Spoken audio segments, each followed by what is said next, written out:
الحمدللہ رب العالمین والصلاة والسلام علی خاتم النبیین اما بعد فاعوذ باللہ من الشیطان الرجیم بسم اللہ الرحمن الرحیم الصلاة والسلام علیکہ یا رسول اللہ وعلی آلکہ واصحابکہ یا حبیب اللہ الصلاة والسلام علیکہ یا نبی اللہ وعلی آلکہ واصحابکہ یا نور اللہ۔ مدنی چینل کے ناظرین دیکھ رہے ہیں پروگرام قرآن پاک ترجمہ و تفسیر کے ساتھ۔ الحمدللہ ترتیب وار قرآن پاک سے ترجمہ و تفسیر اور تلاوت کا سلسلہ جاری ہے۔ اللہ کے محبوب صلی اللہ علیہ وآلہ وسلم کا فرمان عالی شان ہے، تم مجھ پر درود پڑھو اللہ پاک تم پر رحمت بھیجے گا۔ صلو علی الحبیب صلی اللہ علی محمد صلی اللہ علیہ وآلہ وسلم۔ ناظرین کرام، پچھلے درس میں ہم نے سورہ نساء کی آیت نمبر 64 تک سننے کی سعادت پائی تھی۔ آج ہم آیت نمبر 65 سے اپنا درس آگے بڑھاتے ہیں۔ اللہ تبارک و تعالی ارشاد فرماتا ہے، اعوذ باللہ من الشیطان الرجیم بسم اللہ الرحمن الرحیم فلا وربک لا یؤمنون حتی یحکموک فیما شجر بینہم ثم لا یجدوا فی انفسہم حرجا مما قضیت ویسلموا تسلیما۔ ترجمہ، تو اے حبیب تمہارے رب کی قسم یہ لوگ مسلمان نہ ہوں گے جب تک اپنے آپس کے جھگڑے میں تمہیں حاکم نہ بنا لیں، پھر جو کچھ تم حکم فرما دو اپنے دلوں میں اس سے کوئی رکاوٹ نہ پائیں اور اچھی طرح دل سے مان لیں۔ ناظرین کرام، ہوا یہ تھا کہ اہل مدینہ پہاڑ سے آنے والے پانی سے باغوں میں آب پاشی کرتے تھے، پانی وغیرہ ڈالتے تھے۔ وہاں ایک انصاری کا حضرت زبیر سے جھگڑا ہوا کہ کون پہلے اپنے کھیت کو پانی دے گا۔ یہ معاملہ حضور صلی اللہ علیہ وآلہ وسلم کے پاس آیا۔ سرکار صلی اللہ علیہ وآلہ وسلم نے ارشاد فرمایا کہ اے زبیر، تم اپنے باغ کو پانی دے کر اپنے پڑوسی کی طرف پانی چھوڑ دو۔ حضرت زبیر کو پہلے پانی کی اجازت اس لیے دی گئی کہ ان کا کھیت پہلے آتا تھا۔ اس کے باوجود سرکار دو عالم صلی اللہ علیہ وآلہ وسلم نے انصاری کے ساتھ بھی احسان کرنے کا فرمایا، لیکن یہ مجموعی فیصلہ جو تھا وہ اسے پسند نہیں آیا، اور اس کی زبان سے یہ کلمہ نکلا کہ زبیر آپ کے پھوپھی زاد بھائی ہیں، یعنی اس وجہ سے آپ نے ان کو ترجیح دی اور ان کے حق میں فیصلہ کیا۔ باوجود یہ کہ اس فیصلے میں حضرت زبیر رضی اللہ عنہ کو انصاری کے ساتھ بھلائی کی ہدایت فرمائی گئی تھی، لیکن اس نے اس کی قدر نہ کی، تو آپ صلی اللہ علیہ وآلہ وسلم نے حضرت زبیر کو حکم دیا کہ آپ اپنے باغ کو پانی دیں اور اس کے بعد پانی کو روک لیں۔ اس پر یہ آیت مبارکہ نازل ہوئی اور یہ بتایا گیا کہ حضور صلی اللہ علیہ وآلہ وسلم کے حکم کو تسلیم کرنا یہ فرض قطعی ہے۔ جو شخص سرکار صلی اللہ علیہ وآلہ وسلم کے فیصلے کو تسلیم نہیں کرتا وہ مسلمان ہی نہیں، وہ کافر ہے۔ ایمان کا مدار ہی اللہ کے رسول صلی اللہ علیہ وآلہ وسلم کے حکم کو تسلیم کرنے پر ہے۔ اس آیت سے کئی مسائل پتہ چلے کہ اللہ تبارک و تعالیٰ نے اپنے رب ہونے کی نسبت اپنے حبیب صلی اللہ علیہ وآلہ وسلم کی طرف فرمائی، اور فرمایا کہ اے حبیب تیرے رب کی قسم، فلا و ربک۔ یہ حضور علیہ الصلوۃ والسلام کی عظیم شان ہے کہ اللہ تعالیٰ اپنی پہچان بھی اپنے حبیب کے ذریعے سے کرواتا ہے۔ فلا و ربک، آپ کے رب کی قسم۔ یہ بہت بڑی بات ہے، اللہ تبارک و تعالیٰ کا کسی کے ساتھ اپنی ذات کو یوں جوڑ کر بیان کرنا یہ بڑی شان کی بات ہے، سبحان اللہ۔ اسی طرح یہ بھی پتہ چلا اس آیت سے کہ حضور صلی اللہ علیہ وآلہ وسلم کا حکم ماننا یہ فرض ہے، اور اس بات کو رب تبارک و تعالیٰ نے اپنے رب ہونے کی قسم کے ساتھ بیان کیا۔ فلا و ربک کے ساتھ یہ بات بیان کی کہ میرے محبوب کی بات جو نہ مانے گا وہ مسلمان نہیں رہے گا، ان کا فیصلہ ضرور ماننا پڑے گا، اور جو ان کا حکم نہ مانے، ان کا فیصلہ نہ مانے، وہ کافر ہو جائے گا۔ یہ بھی پتہ چلا اس آیت سے کہ حضور علیہ الصلوۃ والسلام حاکم ہیں، اور اللہ تبارک و تعالیٰ بھی حاکم ہے۔ حضور علیہ الصلوۃ والسلام کے اور اللہ تبارک و تعالیٰ کے حاکم ہونے میں البتہ ایک بہت بڑا فرق ہے۔ ظاہر ہے کہ حضور علیہ الصلوۃ والسلام کو حاکم اللہ پاک نے بنایا، تو بہت ساری چیزیں ایسی ہیں جو رب تبارک و تعالیٰ کی صفت بھی ہیں اور حضور علیہ الصلوۃ والسلام کی صفت بھی ہیں، تو یہ شرک کسی بھی طرح سے نہیں ہوتا۔ دنیا میں بھی لوگ حاکم بنتے ہی ہیں، بادشاہ بنتے ہی ہیں، سنتے ہیں، دیکھتے ہیں، کیونکہ ہمارا دیکھنا سننا، ہمارا حاکم ہونا وہ اور ہے، اور رب تبارک و تعالیٰ کا حاکم ہونا وہ اور ہے۔ اور حضور علیہ الصلوۃ والسلام بھی حاکم ہے، اللہ نے آپ کو حاکم بنایا۔ مزید یہ بھی پتہ چلا اس آیت سے کہ حضور علیہ الصلوۃ والسلام کا حکم ماننا دل اور جان سے ضروری ہے، یعنی صرف اوپر اوپر سے مان لینا کافی نہیں ہے، بلکہ اس آیت کے اینڈ میں بڑی پیاری بات کی اللہ پاک نے کہ حرج بھی نہ پائیں اپنے دل میں کہ چلو اوپر اوپر سے تو مان لیا، مجبوری ہے لیکن دل میں برائی فیل کر رہے ہیں، نہ نہ نہ نہ، تب بھی مسئلہ ہو جائے گا۔ حضور علیہ السلام کا جب فیصلہ ہو گیا تو دل سے ماننا ہوگا۔ اور یہ بھی پتہ چلا کہ اسلامی احکام کا ماننا یہ فرض ہے، جو ان کو نہ مانے وہ کافر ہو جاتا ہے، اور ان پر اعتراض کرنا، اسلامی احکام کا مذاق اڑانا، یہ بھی کفر ہے، دائرہ اسلام سے نکال دیتا ہے۔ اور اس سے وہ لوگ عبرت حاصل کریں جو کافروں کے قوانین کو اسلامی قوانین پر فوقیت دیتے ہیں، اور اسلامی قوانین کو پتہ نہیں کیا سمجھتے ہیں، اپنے بالکل دقیانوسی خیال کرتے ہیں، اور اپنے خیال میں جدید تقاضے، جدید قوانین اور جدید باتوں کے چکر میں حضور علیہ الصلوۃ والسلام کی شریعت کی معاذ اللہ توہین کرتے ہیں۔ وہ اپنے ایمان کی فکر کریں۔ مزید آگے اللہ تبارک و تعالی ارشاد فرماتا ہے، وَلَوْ أَنَّا كَتَبْنَا عَلَيْهِمْ أَنِ اقْتُلُوا أَنفُسَكُمْ أَوِ اخْرُجُوا مِنْ دِيَارِكُمْ مَا فَعَلُوهُ إِلَّا قَلِيلٌ مِّنْهُمْ وَلَوْ أَنَّهُمْ فَعَلُوا مَا يُوعَظُونَ بِهِ لَكَانَ خَيْرًا لَهُمْ وَأَشَدَّ تَثْبِيتًا وَإِذًا لَآتَيْنَاهُمْ مِن لَّدُنَّا أَجْرًا عَظِيمًا وَلَهَدَيْنَاهُمْ صِرَاطًا مُسْتَقِيمًا۔ ترجمہ، اور اگر ہم ان پر فرض کر دیتے کہ اپنے آپ کو قتل کر دو یا اپنے گھر بار چھوڑ کر نکل جاؤ تو ان میں تھوڑے ہی ایسا کرتے، اور اگر وہ ہر وہ کام کر لیتے جس کی انہیں نصیحت کی جاتی ہے تو ان کے لیے بہت بہتر اور ثابت قدمی کا ذریعہ ہوتا، اور ایسا ہوتا تو ہم ضرور انہیں اپنے پاس سے بہت بڑا ثواب عطا فرماتے، اور ہم انہیں ضرور سیدھے راستے کی ہدایت دیتے۔ ناظرین اکرام، یہاں مخلص و منافق سب کے اعتبار سے یہ بیان کیا جا رہا ہے کہ اگر ہم ان پر یہ فرض کر دیتے کہ اپنے آپ کو قتل کرو یا اپنے گھروں سے نکل جاؤ تو ان میں سے تھوڑے ہی ایسا کر پاتے ہیں، جیسا کہ بنی اسرائیل کو مصر سے نکل جانے اور توبہ کے لیے اپنے آپ کو مارنے کا، قتل کرنے کا بھی حکم دیا گیا تھا۔ اور اس آیت کے بیک گراؤنڈ میں، شان نزول میں کچھ یہ ہے کہ حضرت ثابت بن قیس بن شماس رضی اللہ عنہ سے ایک یہودی نے کہا کہ اللہ پاک نے ہم پر خود کو قتل کرنا اور گھر بار چھوڑنا یہ فرض کیا تھا اور ہم اسے بجا لائے۔ اس پر حضرت ثابت رضی اللہ عنہ نے فرمایا کہ اگر اللہ پاک ہم پر یہ فرض کرتا تو ہم بھی ضرور بجا لاتے۔ اس پر یہ آیت نازل ہوئی اور یہ سمجھایا گیا کہ یہ کہنا تو آسان ہے، لیکن اگر واقعی ایسا ہم حکم دے دیتے تو ایک بڑی تعداد اس حکم پر عمل نہ کرتی، اور اس میں بطور خاص منافقین یا نئے مسلمان ہونے والوں کو داخل کیا گیا، جیسے کہ اکثر منافقین جہاد سے فرار اختیار کرتے تھے، اکثر یہ بھاگ جایا کرتے تھے، اور نئے نئے مسلمان ہونے والوں کو بھی یہ ورغلایا کرتے تھے، بعض اوقات وہ بھی جنگوں میں ثابت قدم نہ رہے۔ اور جو مخلصین صحابہ تھے، جلیل القدر صحابہ تھے، جن کی تربیت ہو گئی تھی، تو یقیناً وہ صحابہ یہاں مراد نہیں ہیں۔ انہوں نے تو اپنے پیارے نبی صلی اللہ علیہ وآلہ وسلم کے لیے کئی بار اپنے آپ کو، اپنی جانوں کو پیش کیا اور حضور کے لیے ڈھال بنتے رہے، اور پیارے نبی صلی اللہ علیہ وآلہ وسلم کے آگے اپنی بالکل پرواہ نہ کرتے تھے، اور ان میں سے ایک بہت بڑی تعداد نے اپنی جانیں اسلام کے لیے قربان کی۔ تو یہ وہ لوگ نہ تھے کہ جو بھاگ جانے والے ہوں، لیکن جن کے حکم عدولی کا بیان کیا گیا وہ منافقین وغیرہ کی بات ہو رہی ہے۔ اور مزید یہ بھی فرمایا گیا اس آیت میں کہ اگر تمہیں خود کو قتل کرنے یا اپنے گھروں سے نکل جانے کا حکم دیا جاتا تو تم میں سے تھوڑے لوگ ہی یہ کر پاتے، لیکن اگر وہ ہر اس حکم پر عمل کریں جو انہیں دیا جا رہا ہے، چاہے کوئی بھی وہ حکم ہو، تو یہ ان کے لیے بہتر ہے اور ایمان پر ثابت قدمی کا ذریعہ ہے، اور ہم اس پر عظیم اجر و ثواب بھی عطا فرمائیں گے، اور صراط مستقیم کی اعلیٰ درجے کی ہدایت بھی اس وجہ سے انہیں عطا کی جائے گی۔ تو یہاں پر یہ درس دیا جا رہا ہے کہ ہم نے گھروں سے نکلنے کا یا اپنے آپ کو خود قتل کرنے کا حکم تو نہیں دیا، لیکن جو احکام دیے جا رہے ہیں اس کو بھرپور انداز میں پکڑیں اور ان کو نہ چھوڑیں تاکہ تمہیں ہدایت ملے، سیدھے رستے پہ تم چلتے رہو اور اجر عظیم بھی حاصل کر سکو۔ اگلی آیت میں اللہ تبارک و تعالی ارشاد فرماتا ہے، وَمَن يُطِعِ اللَّهَ وَالرَّسُولَ فَأُولَئِكَ مَعَ الَّذِينَ أَنْعَمَ اللَّهُ عَلَيْهِم من النبيين والصديقين والشهداء والصالحين وحسن أولئك رفيقا۔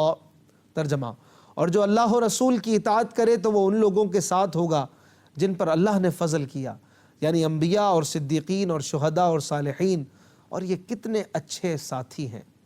ناظرین کرام، حضرت ثوبان رضی اللہ تعالیٰ عنہ تاجدار رسالت صلی اللہ علیہ وآلہ وسلم کے ساتھ کمال درجے کی محبت رکھتے تھے اور انہیں جدائی برداشت نہیں ہوتی تھی۔ ایک روز اس قدر غمگین اور رنجیدہ حاضر ہوئے کہ چہرے کا رنگ بدلا ہوا تھا۔ حضور پاک صلی اللہ علیہ وآلہ وسلم نے پوچھا کہ کیا ہوا، آج رنگ کیوں بدلا ہوا ہے؟ عرض کیا حضور نہ مجھے کوئی بیماری ہے اور نہ کوئی درد ہے، سوائے اس کے کہ جب حضور صلی اللہ علیہ وآلہ وسلم سامنے نہیں ہوتے تو انتہا درجے کی وحشت اور پریشانی محسوس کرتا ہوں۔ جب آخرت کو یاد کرتا ہوں تو یہ فکر لاحق ہوتی ہے، یہ اندیشہ ہوتا ہے کہ وہاں کیسے آپ کو دیکھوں گا، آپ اعلیٰ ترین مقام پر ہوں گے، اور مجھے اللہ تعالیٰ نے اگر اپنے کرم سے جنت دے بھی دی تو آپ کے مقام عالی تک میری رسائی کہاں؟ اس پر یہ آیت مبارکہ نازل ہوئی اور اللہ پاک نے تسکین دی کہ منزلوں کے فرق کے باوجود فرما برداروں کو نبی کریم صلی اللہ علیہ وآلہ وسلم کی بارگاہ میں حاضری اور ان کی معیت کی نعمت سے سرفراز فرمایا جائے گا، اور انبیاء علیہ السلام کے مخلص فرما بردار جنت میں ان کی صحبت اور دیدار سے محروم نہ ہوں گے۔ حدیث پاک میں بھی فرمایا گیا کہ آدمی اسی کے ساتھ ہوگا جس سے وہ محبت کرے۔ اس سے پتہ چلا کہ حضور صلی اللہ علیہ وآلہ وسلم کی رفاقت صحابہ اکرام علیہم الرضوان کو بڑی پسند تھی، اور دنیا کی رفاقت کے ساتھ ساتھ اخروی رفاقت یعنی اخروی ساتھ رہنا بھی ان کے دلوں میں رچا بسا ہوا تھا، اور وہ اس کے لیے بڑے فکر مند رہتے تھے کہ قیامت میں بھی ہمیں دامن مصطفیٰ کے ساتھ رہنا ہے، اور حضور علیہ الصلوۃ والسلام کہیں ہم سے جدا نہ ہو جائیں، ہم ان سے دور نہ ہو جائیں، اس کے لیے یہ سوچا کرتے تھے۔ حضرت ربیعہ بن کعب اسلمی فرماتے ہیں کہ میں رات کو رسول اللہ صلی اللہ علیہ وآلہ وسلم کی خدمت میں رہا کرتا تھا، آپ کے لیے وضو کا پانی لایا کرتا اور خدمت بھی بجا لایا کرتا تھا۔ ایک دن آپ صلی اللہ علیہ وآلہ وسلم نے مجھ سے فرمایا کہ اے ربیعہ مانگو، جو مانگنا ہے مانگو۔ میں نے عرض کی اسألک مرافقتک فی الجنہ، اے اللہ کے رسول میں تو بس یہ چاہتا ہوں کہ میں جنت میں آپ کے ساتھ رہوں۔ آپ صلی اللہ علیہ وآلہ وسلم نے فرمایا اس کے علاوہ اور کچھ؟ میں نے عرض کی میرا مقصود تو وہی ہے۔ یعنی کتنے کمال کی ذہانت ہے آپ کی کہ حضور علیہ الصلوۃ والسلام کا پڑوس بھی مانگ لیا اور جنت بھی مانگ لی، جنت کے ساتھ ساتھ پڑوس مانگ رہے ہیں۔ آپ صلی اللہ علیہ وآلہ وسلم نے فرمایا کہ زیادہ سجدے کر کے اپنے معاملے میں میری مدد کرو۔ اسی طرح جنگ احد کے موقع پر حضرت ام عمارہ رضی اللہ عنہا نے عرض کیا رسول اللہ صلی اللہ علیہ وسلم آپ دعا فرمائیے کہ اللہ پاک ہم لوگوں کو جنت میں آپ کی خدمت کا شرف عطا فرمائے۔ اس وقت آپ صلی اللہ علیہ وآلہ وسلم نے ان کے لیے اور ان کے شوہر اور بیٹوں کے لیے یہ دعا فرمائی کہ اللہم اجعلہم رفقائی فی الجنہ، یا اللہ ان سب کو جنت میں میرا رفیق بنا دے۔ حضرت ام عمارہ زندگی بھر یہ اعلان کیا کرتی تھیں کہ رسول اللہ صلی اللہ علیہ وآلہ وسلم کی اس دعا کے بعد دنیا میں بڑی سے بڑی مصیبت بھی مجھ پر آ جائے مجھے اس کی کوئی پرواہ نہیں ہے۔ حضرت بلال رضی اللہ تعالیٰ عنہ عاشقوں کے امام، آپ کی وفات کا جب وقت قریب آیا تو ان کی زوجہ رونے لگیں اور شدت غم آپ پر طاری تھا، کہنے لگیں ہائے غم ہائے غم۔ تو حضرت بلال رضی اللہ عنہ نے فرمایا کہ واہ، یہ تو میرے لیے بڑی خوشی کی بات ہے کہ کل میں اپنے محبوب صلی اللہ علیہ وآلہ وسلم اور ان کے اصحاب سے ملنے والا ہوں، تم کیوں غم کرتی ہو؟ اسی طرح ایک جنگ کے موقع پر حضرت عمار بن یاسر نے حضرت ہاشم بن عتبہ سے یہ فرمایا کہ اے ہاشم تم جنت سے بھاگتے ہو، حالانکہ جنت تو تلواروں کے سائے میں ہے۔ آج میں اپنی محبوب ترین ہستیوں محمد صلی اللہ علیہ وآلہ وسلم اور ان کے ساتھیوں سے ملاقات کروں گا۔ چنانچہ اسی جہاد میں آپ نے شہادت بھی پائی۔ حضرت خباب رضی اللہ عنہ بیمار ہوئے تو صحابہ اکرام ان کی عیادت کے لیے تشریف لائے۔ جب انہوں نے دیکھا کہ یہ اسی مرض میں اس دنیا سے رخصت ہو جائیں گے تو فرمایا کہ تم خوش ہو جاؤ، کل تم محبوب ترین ہستی محمد صلی اللہ علیہ وآلہ وسلم اور ان کے صحابہ سے ملاقات کرو گے۔ سبحان اللہ سبحان اللہ۔ اللہ تبارک و تعالیٰ ان مقدس ہستیوں کے شوق دیدار کے صدقے ہمیں بھی اپنے محبوب صلی اللہ علیہ وآلہ وسلم کا قبر میں، حشر میں، جنت میں پڑوس عطا فرما دے، اور ایک کاش ہماری دعاؤں میں، چاہتوں میں، آرزوں میں بھی یہ بات ہو کہ ہمیں قبر میں، محشر میں حضور علیہ الصلوۃ والسلام کا پڑوس حاصل ہو جائے۔ یہی عشق کی نشانی ہے، یہی محبت کی علامت ہے کہ بندہ جس نبی سے پیار کرتا ہے اس کا پڑوس چاہے، اس کی قربت چاہے، اس کے لیے درود شریف پڑھے، عبادت کرے، اللہ پاک سے دعائیں کرے۔ یہ جو آیت ابھی ہم نے سنی، اس آیت میں ایک لفظ آیا صدیقین۔ صدیقین کنہیں کہتے ہیں؟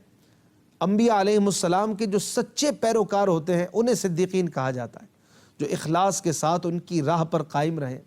اور اسی مناسبت سے یہاں ہم اس کے کچھ معنی اور اس کے کچھ درجات کو بھی سن لیتے ہیں۔ چنانچہ امام غزالی رحمۃ اللہ تعالی علیہ فرماتے ہیں کہ صدق 6 معانی میں استعمال ہوتا ہے۔ گفتگو میں صدق، نیت و ارادے میں صدق، عزم میں صدق، عزم کو پورا کرنے میں صدق، عمل میں صدق، دین کے تمام مقامات کی تحقیق میں صدق۔ ان معانی کے اعتبار سے صادقین کے بہت سے درجات ہیں،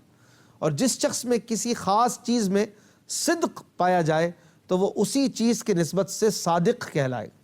چنانچہ پہلا صدق ہے زبان کا صدق، اور یہ صرف خبریں دینے میں یا ان باتوں میں ہوتا ہے جو خبروں میں شامل ہوں اور ان سے آگاہی ہو، اور اس میں وعدے کو پورا کرنا اور اس کی خلاف ورزی کرنا بھی داخل ہے۔ لہٰذا ہر بندے کو چاہیے کہ وہ اپنے الفاظ کی حفاظت کرے اور ہمیشہ سچی ہی بات کہے۔ دوسرا صدق ہے ارادے اور نیت کا، یہ اخلاص کی طرف لوٹتا ہے، یعنی بندے کی حرکات و سکنات کا باعث اللہ پاک کی ذات ہو۔ اگر اس میں کوئی نفسانی غرض بھی آ جائے تو صدق نیت باطل ہو جاتا ہے، اور ایسے شخص کو جھوٹا کہنا صحیح ہے۔ لہٰذا ہر صادق کا مخلص ہونا بھی ضروری ہے۔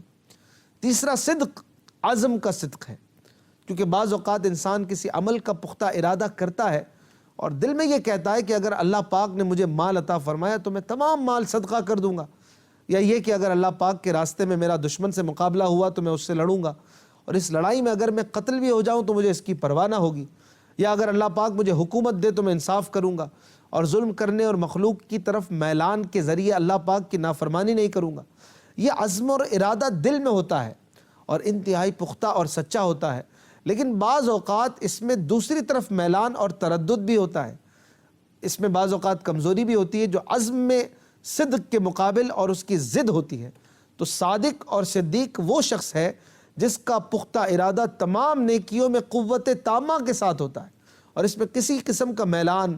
تردد اور کمزوری نہیں ہوتی، اور اس کا نفس ہمیشہ نیک کاموں میں پختہ ارادہ رکھتا ہے، اور جو سوچتا ہے وہ نیکی پھر پورے انداز میں اخلاص کے ساتھ کرتا ہے۔ اسی طرح چوتھا صدق یہ عزم کو پورا کرنے کا صدق ہے، کیونکہ بعض اوقات فی الحال بندہ ارادہ کر لیتا ہے، عزم کر لیتا ہے،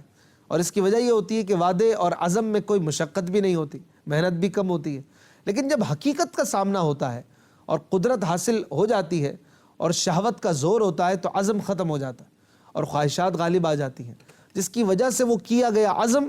پورا نہیں کر پاتا، اور یہ بات بھی صدق کے خلاف ہے، یعنی وہ اب یہ سچا نہیں ہے اپنے عزم کو پورا کرنے میں۔ پانچواں صدق ہے اعمال کا صدق، یعنی انسان کوشش کرے حتیٰ کہ اس کے ظاہری اعمال ایسی بات پر دلالت نہ کریں کہ اس کے دل میں جو کچھ ہے وہ ظاہر کے خلاف ہے۔ یہ کوشش اعمال کو چھوڑنے سے نہ ہو بلکہ باطن کو ظاہر کی تصدیق کی طرف کھینچنے سے ہو، اور یہ بات ترک ریا سے حاصل ہوتی ہے، کیونکہ ریاکار تو یہی چاہتا ہے کہ اس کے ظاہر سے باطن کی اچھی صفات سمجھی جائیں،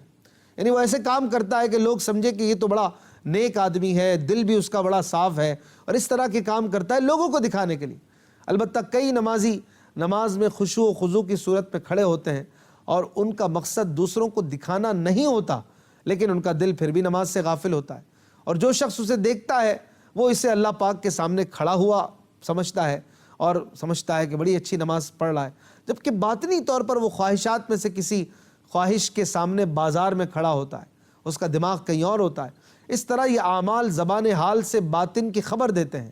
اور وہ اس میں جھوٹا ہوتا ہے، اور اس سے اعمال میں صدق کی باز پرس ہوگی۔ اسی طرح کوئی شخص سکون و وقار سے چل رہا ہوتا ہے حالانکہ اس کا باطن سکون و وقار سے موصوف نہیں ہوتا، تو یہ بھی اپنے عمل میں سچا نہیں، اگرچہ اس کی توجہ مخلوق کی طرف نہ ہو اور نہ ہی وہ ان کو دکھا رہا ہو، لیکن پھر بھی وہ اپنے عمل میں سچا تو نہیں ہے۔ خلاصہ یہ ہے کہ اگر ظاہر کا باطن کے خلاف ہونا قصد اور ارادے کے ساتھ ہو، چاہت کے ساتھ ہو، تو وہ ریاکاری ہے اور اس سے اخلاص ختم ہو جاتا ہے، اور قصد و ارادے کے بغیر ہو تو بھی اس سے صدق یہ فوت ہو جاتا ہے، اور اس قسم کی خرابی سے نجات کی صورت یہی ہے کہ ظاہر و باطن ایک جیسا ہو بلکہ باطن ظاہر سے بہتر ہو۔ چھٹا اور سب سے اعلیٰ اور معزز درجے کا صدق یہ مقامات دین میں صدق ہے، جیسے خوف، امید، تعظیم، زہد، رضا، توکل، محبت اور باقی امور دینیہ میں صدق کا پایا جانا۔ ان امور کی کچھ بنیادیں ہیں جن کے ظاہر ہونے سے یہ نام بولے جاتے ہیں، پھر ان کے کچھ مقاصد اور حقائق ہیں۔ تو حقیقی صادق وہ ہے جو ان امور کی حقیقت کو پالے، اور جب کوئی چیز غالب آ جائے تو اس کی حقیقت کامل ہو تو اس سے موصوف شخص کو صادق کہا جاتا ہے۔ یاد رہے کہ اس آیت میں صدیقین سے سلطان دو جہاں صلی اللہ علیہ وآلہ وسلم کہ اکابر صحابہ اکرام رضی اللہ عنہم سب سے پہلے مراد ہیں، جیسے حضرت ابو بکر صدیق رضی اللہ عنہ۔ شہداء سے مراد وہ حضرات ہیں جنہوں نے راہ خدا میں جانیں دیں، اور صالحین سے مراد وہ دیندار لوگ ہیں جو حق العباد اور حق اللہ دونوں ادا کریں، اور ان کے احوال و اعمال اور ظاہر و باطن اچھے اور پاک ہوں۔ اور پھر ان کے بارے میں اللہ پاک آگے آیت نمبر 70 میں فرماتا ہے کہ ذَلِكَ الْفَضْلُ مِنَ اللَّهِ وَكَفَى بِاللَّهِ عَلِيمًا۔ ترجمہ، یہ اللہ پاک کا فضل ہے اور اللہ جاننے والا کافی ہے۔ تو پتہ چلا کہ حضور علیہ السلام کا قرب جنت کی بہت بڑی نعمت ہوگی، کیونکہ اللہ پاک نے اسے بطور خاص اسپیشلی فضیلت شمار کیا اور اسے اپنا فضل قرار دیا۔ اللہ پاک ہم سب کو عطا فرمائے۔ زندگی رہی تو اگلے پروگرام میں ملتے ہیں۔ صلو علی الحبیب صلی اللہ علی محمد صلی اللہ علیہ وسلم۔